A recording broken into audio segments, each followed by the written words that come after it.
Ezequiel, capítulo de número 37, versículo de número 15. Vamos ler a palavra do Senhor.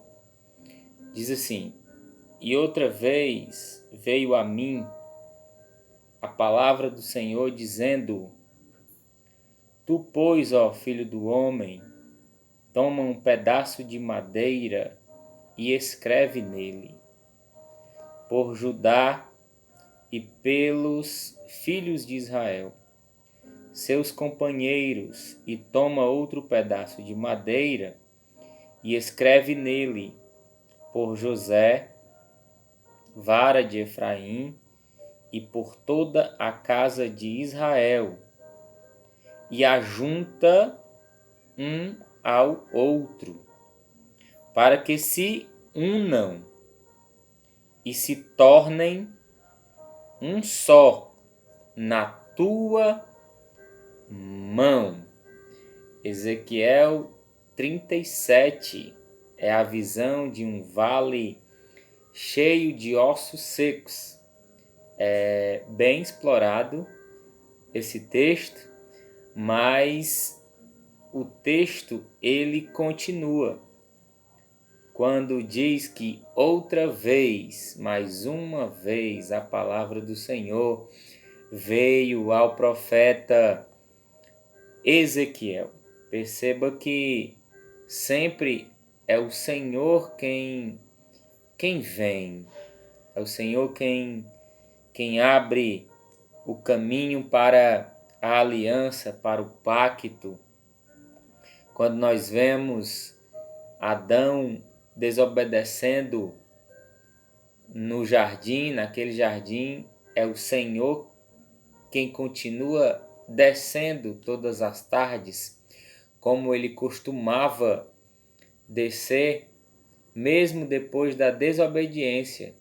Deus desce para falar com Adão e com Eva. Perceba, em toda a Bíblia, a palavra do Senhor veio a mim, sempre o Senhor que vem, procurando manter um contato, Ele sendo Deus, Criador de todas as coisas, Ele sempre deixa um caminho, uma abertura para que o homem tenha uma aliança com Ele. Ele sempre deixa, é sempre Ele quem vem, quem dá as oportunidades para o homem.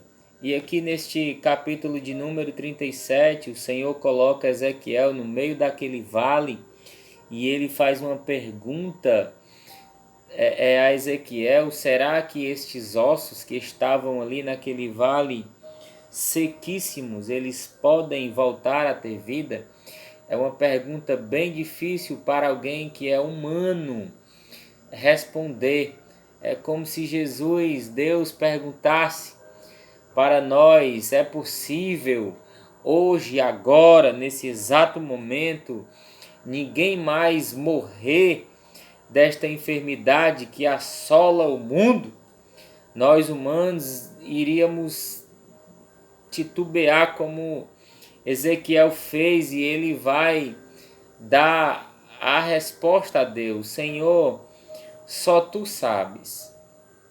É tu quem sabe todas as coisas, é tu quem tem todas as respostas. Mas aí Deus ele manda que Ezequiel ele profetize no meio do vale, sim, no meio do caos, no meio da tempestade. Ele estava ali em meio de ossos secos, mas não queria que o profeta se igualasse ali àquela situação de desespero, de coisas ruins ali, só ossos secos, e ele vai ser profeta no meio daquele vale. Ele vai obedecer ao que o Senhor o manda fazer. E ele vai dizer: ossos secos, ouve a voz do Senhor. Foi o Senhor quem mandou. E aí Deus manda com que ele tenha uma série de profecias. Não é somente uma profecia. Primeiro começa-se, na primeira profecia, aqueles ossos a criar nervos, a criar carne, a criar pele. E o texto é bem interessante de estudar, por isso que ele é tão pregado, tão explorado, porque no meio de um vale de ossos secos, você imagina assim a perna para um lado, o dedo para o outro, tudo misturado ali. Ninguém sabia quem era quem, mas como era o Senhor que estava mandando, todos aqueles ossos eles se juntam um no outro, criando nervos, criando carne, criando pele.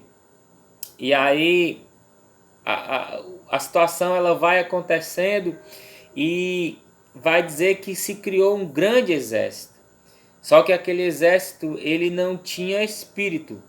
Então Deus manda que o profeta profetize mais uma vez, até que eles tenham o fôlego da vida.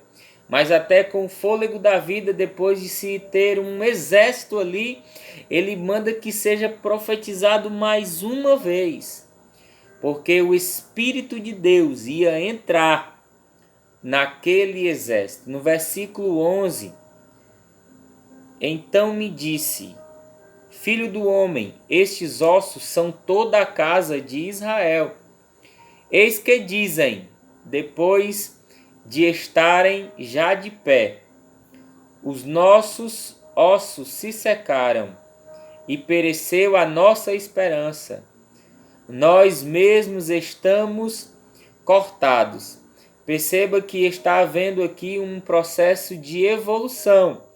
Eles estavam sequíssimos, as profecias foram acontecendo, nervos, carne, pele, ossos se juntando ali, criou-se um exército, mas agora eles estão falando que os ossos se secaram e eles já não têm mais esperança. No versículo 12, portanto profetiza, perceba as repetições das profecias e a evolução que está acontecendo no meio daquele vale. Há um processo de evolução, eles estão ali evoluindo. A cada versículo que você vai lendo, você vai percebendo que está havendo um processo, está havendo uma evolução, mesmo no meio do vale. Versículo 12, assim diz o Senhor Deus: eis que eu abrirei os vossos sepulcros, e vos farei subir das sepulturas, ó povo meu, e vos trarei a sua terra, a terra de Israel. E sabereis que eu sou o Senhor, quando eu abrir vossos sepulcros e vos fizer subir das vossas sepulturas, ó povo meu, e porei em vós o meu espírito. Olha aí, onde no versículo 14, olha o processo de evolução. No meio do vale, o Senhor já está dizendo que vai colocar o espírito dele dentro daquele exército. E aí sim, aí vivereis, e vos porei na vossa terra, e sabereis que eu, o Senhor, disse isso. Glória a Deus. Percebe aqui a evolução, o que está acontecendo, aquele rebuliço, aquele barulho todo.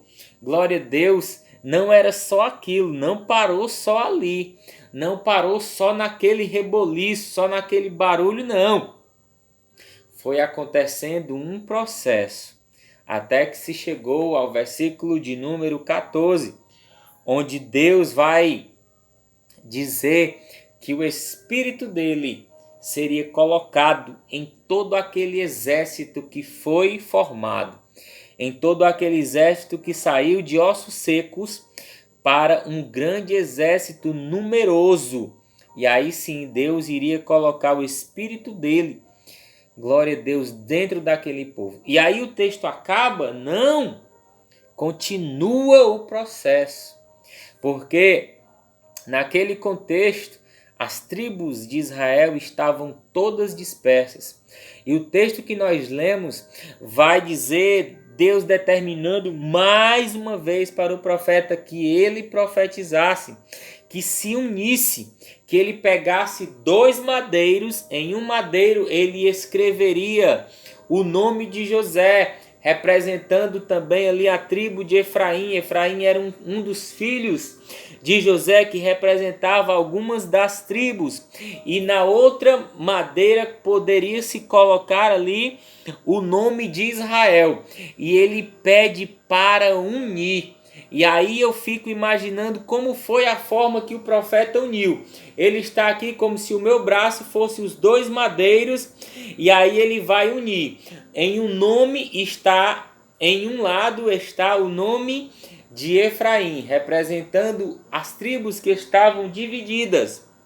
E do outro lado estava todo as outras tribos que estavam divididas. E aí Deus manda que o profeta faça uma união. Aí eu fico imaginando esse símbolo aqui. Não fica muito bem representado, mas eu fico imaginando a união que o profeta fez, como se fosse uma cruz, uma união de cruz, uma nova aliança. E aí Deus vai, olha a evolução, saindo de ossos sequíssimos para se ter um grande exército. E agora este exército está como Espírito de Deus, mas eles estão dispersos, espalhados. E aí as profecias continuam e Deus manda que ele pegue 2 madeiros e unam. Se ele uniu assim em forma de cruz, nos faz lembrar, porque toda a Bíblia ela nos remete a Jesus Cristo. Ela é sobre Jesus, sobre o que ele fez naquela cruz, unindo todos os povos que estavam espalhados, que estavam dispersos. No versículo 17 ele diz: ajunta um no outro. Ajunta um no outro.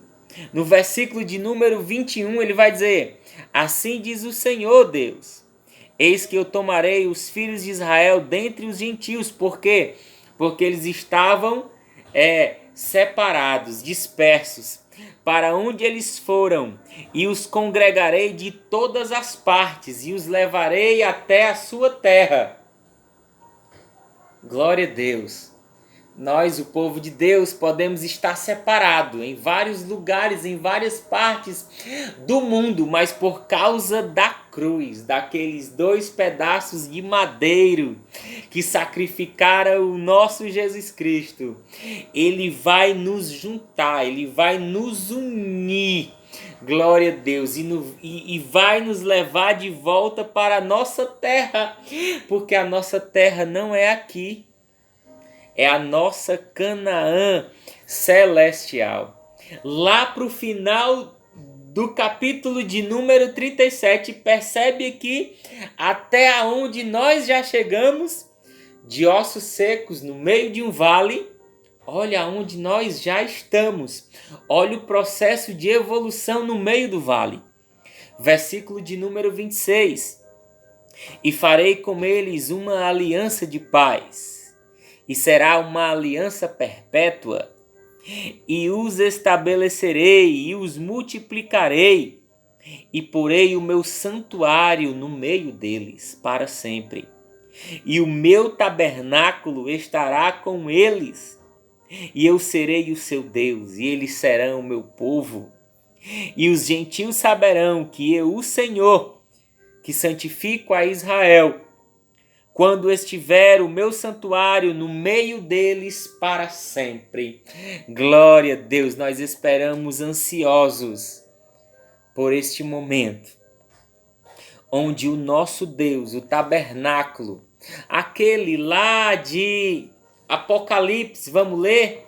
Glória a Deus, o tabernáculo de Deus com os homens. Apocalipse capítulo de número 21, versículo de número 3.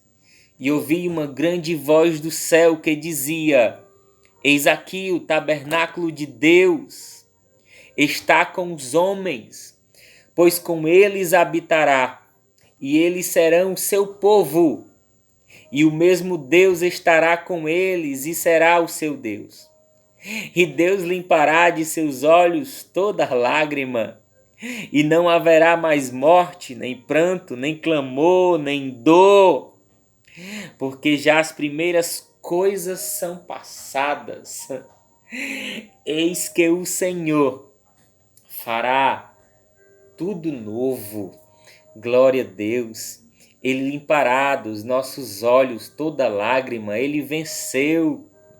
Quando foi unido simbolicamente lá no texto que nós lemos de Ezequiel 37, que ele junta aqueles dois madeiros, podemos fazer uma tipologia então ali da cruz, porque ele está falando de unir os povos, unir as tribos de Israel. Ele fala do tabernáculo perpétuo de Deus com os homens. Foi por causa da cruz.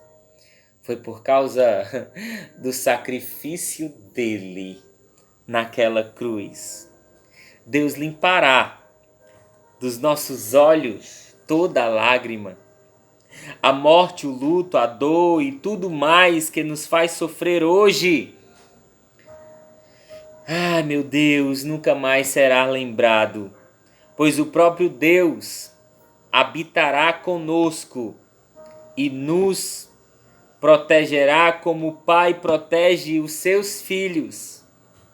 Todo o sofrimento que temos passado por causa de perseguições, de dores, de mortes que nos rodeiam, de angústias, de aflições, devem produzir em nós um peso de glória, como escreveu Paulo, porque muito em breve o tabernáculo de Deus com os homens, e ele sempre buscou se aproximar, como eu iniciei o vídeo falando, e veio a palavra do Senhor, e veio Deus e falou ao profeta Isaías, a Jeremias, a Ezequiel, sempre Deus vindo. Este tabernáculo ele se iniciou lá no deserto, quando Deus manda que Moisés faça este tabernáculo, porque simbolicamente ele queria habitar entre o povo. Glória a Deus! E um dia chegará o dia que ele habitará conosco. Como Paulo escreve aos Coríntios no capítulo 2, na sua primeira carta, versículo de número 9. As coisas que o olho não viu e o ouvido não ouviu, e não subiram ao coração do homem, são as que Deus preparou para aqueles que o amam. E se você ama a Jesus Cristo, guarde a sua palavra, guarde a sua lei, porque muito em breve Ele estará limpando dos nossos olhos toda lágrima. Ele venceu naquela cruz. Louvado seja o nome do Senhor. Deus te abençoe em nome de Jesus.